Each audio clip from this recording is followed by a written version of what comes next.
오늘 본문은 애굽과 블레셋에 이어 모압에 대한 하나님의 심판을 예언하고 있습니다. 모압은 아브라함의 조카 롯의 자손들입니다. 소돔과 고모라가 멸망당할 때 피난간 롯이 딸들과의 불륜 관계를 통해 얻은 자손들입니다. 그들은 블레셋처럼 이스라엘 초기부터, 그러니까 이스라엘 백성들이 출애굽을 하여 가나안 땅에 들어가려고 할 때부터 이스라엘을 대적한 민족이었습니다. 모압은 요단 동편에 자리 잡은 부유한 나라였습니다. 포도주로 유명했고 요새가 많았고 전쟁에 익숙한 민족이었습니다. 이스라엘과는 피로 연결된 친척 나라였지만 늘 비교의식과 적대감 속에 살아왔습니다. 그래서 모압은 이렇게 생각했습니다.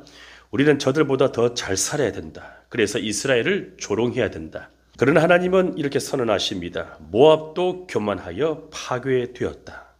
하나님은 모압의 견고한 도시를 하나씩 언급하시면서 그들이 심판받을 것이라고 말씀하십니다.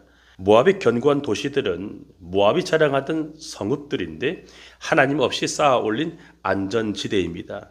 여기만은 안전하다고 믿던 자리입니다. 그 안전을 위해 그들은 우상을 숭배하였습니다. 그 결과 칭송받던 도시가 수치의 장소로 바뀌고 그들이 자랑하던 성벽과 보루가 무너집니다. 우리가 하나님보다 더 의지하고 자랑하는 것은 무엇입니까? 재물입니까? 사회적 지위입니까? 아니면 내가 가진 실력과 능력입니까? 그것들이 견고하게 보이면 우상이 될 수 있고 그것들을 통하여 교만해질 수 있습니다. 하나님은 교만과 우상을 싫어하시기 때문에 심판을 피할 길이 없습니다. 모압은 견고한 성읍들이 안전할 줄 알고 자랑하였다가 예레미야에게 중요한 경고를 듣습니다. 10절을 보십시오. 여호와의 일을 게을리하는 자는 저주를 받을 것이요 자기 칼을 금하여 피를 흘리지 아니한 자도 저주를 받을 것이로다. 우리가 생존을 위해, 안정을 위해, 출세를 위해 돈 버는 일을 열심히 해야 하지만 하나님의 일도 게을리하지 말아야 합니다. 하나님의 일을 게을리하기 때문에 교만하게 되고 우상 숭배의 죄를 짓게 됩니다. 인간은 하나님의 일을 게을리하면 자기를 높이는 교만한 일을 부지런히 할 수밖에 없습니다. 그래서 하나님과 무관하게 쌓아 올린 안전지대와 성공이 교만을 낳고 영적 무감각을 낳는다면 결코 그것은 복이 될 수가 없습니다. 그래서 예레미야는 모압이 하나님을 의지하지 않고 쌓아 올린 안전과 부유로 인해 오랫동안 전쟁이 없고 평안하였고 한 번도 주변 강대국에 포로로 끌려간 적이 없었다고 기록합니다. 11절입니다. 모압은 젊은 시절부터 평안하고 포로도 되지 아니하였으므로 마치 술이 그 찌꺼기 위에 있고 이 그릇에서 저 그릇으로 옮기지 않음 같아서 그 맛이 남아있고 냄새가 변하지 아니하였도다.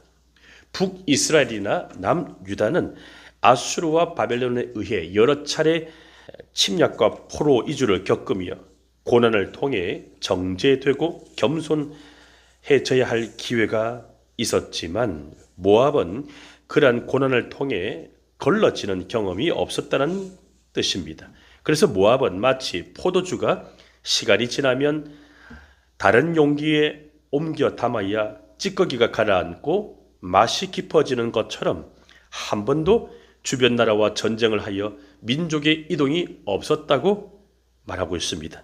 전쟁의 포로로 끌려가 본 적도 없고 그래서 평안하기만 하면 안주하게 되었어.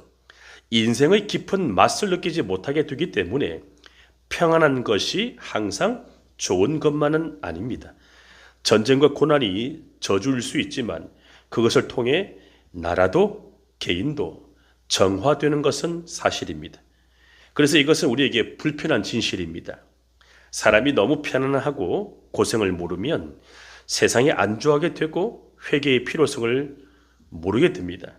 너무 편안하면 영혼의 성장도 없고 삶의 변화도 없습니다.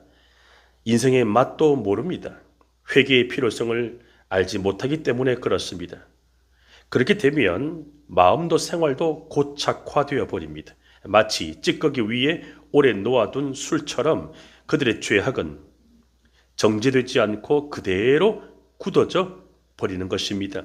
이처럼 영적 긴장감을 잃고 세상에 안주하는 삶은 하나님 앞에서 위험한 상태입니다. 우리의 신앙생활은 어떻습니까? 혹시 영적으로 무감각해져서 말씀에 도전을 받지 못하고 기도도 형식적이지 않습니까? 날마다 자기 자신을 말씀의 거울 앞에서 비추어 보고 점검해 보고 그리하여 성령의 불로 모든 죄악의 찌꺼기를 상처를 태워서 정결하게 해야 합니다. 모압이 오랫동안 고난을 겪지 않아 그들의 죄악이 정제되지 않고 그대로 굳어져 버렸기 때문에 하나님께서 그들의 고착화된 죄악을 심판하시겠다고 경고의 메시지를 보내십니다.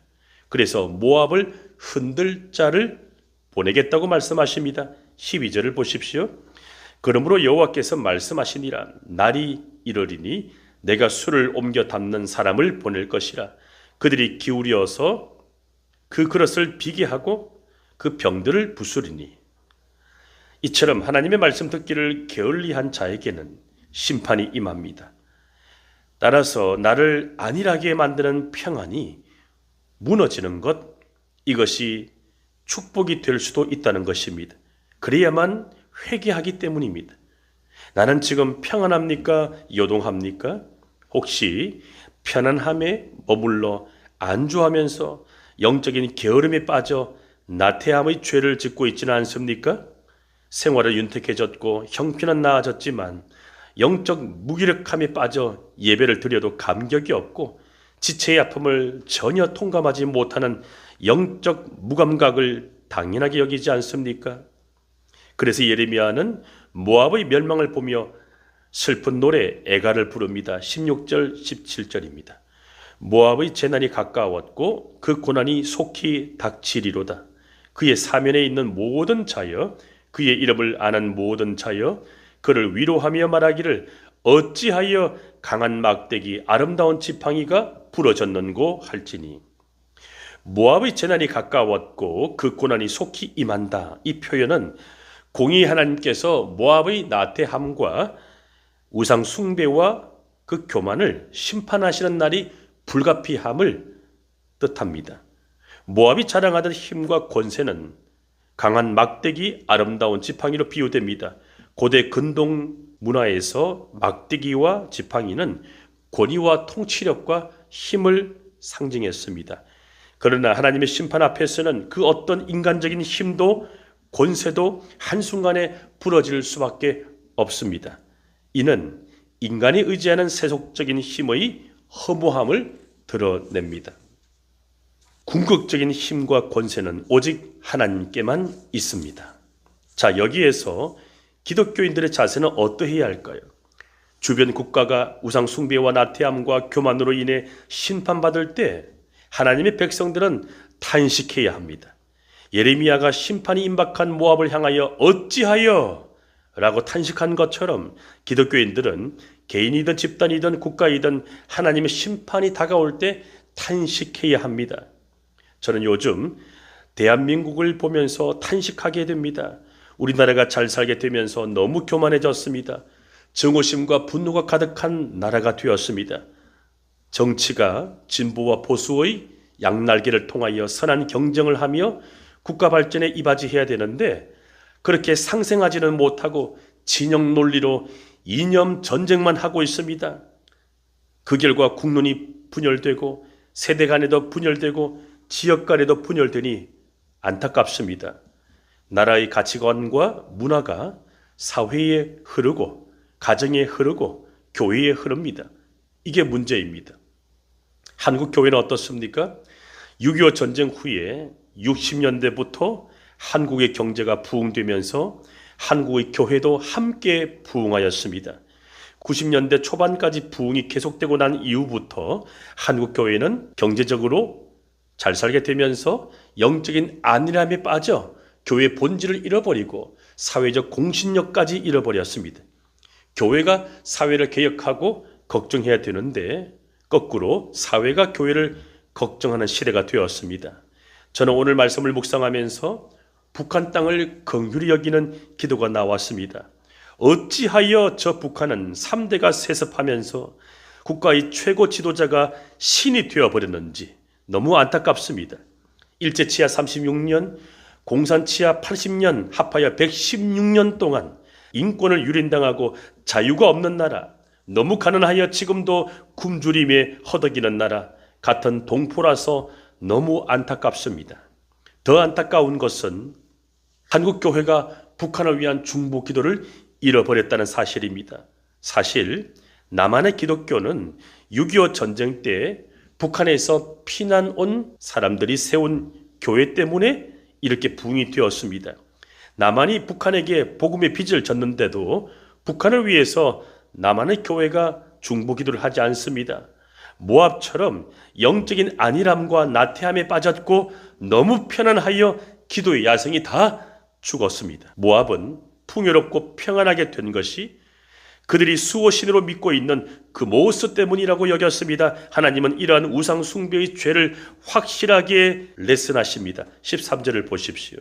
이스라엘 집이 베델을 의뢰함으로 수치를 당한 것 같이 모압이 그 모스로 말미암아 수치를 당하리로다. 하나님은 우상을 숭배한 모압을 영광의 자리에서 끌어내리시고 모압이 자랑하던 성읍들을 폐허로 만드셔서 그들의 안전을 흔들어 버리십니다. 18절과 20절을 보십시오. 디본의 산은 따라 내 영화에서 내려와 메마른 데 앉으라. 모압을 파멸하는 자가 올라와서 너를 쳐서 내 요새를 깨뜨렸음이로다. 모압이 패하여 수치를 받나니 너희는 울면서 부르짖으며 아르논 가에서 이르기를 모압이 황폐하였다 할지어다. 25절을 보면 모압의 힘과 명예를 상징하는 뿔이 잘리고 팔이 부러집니다.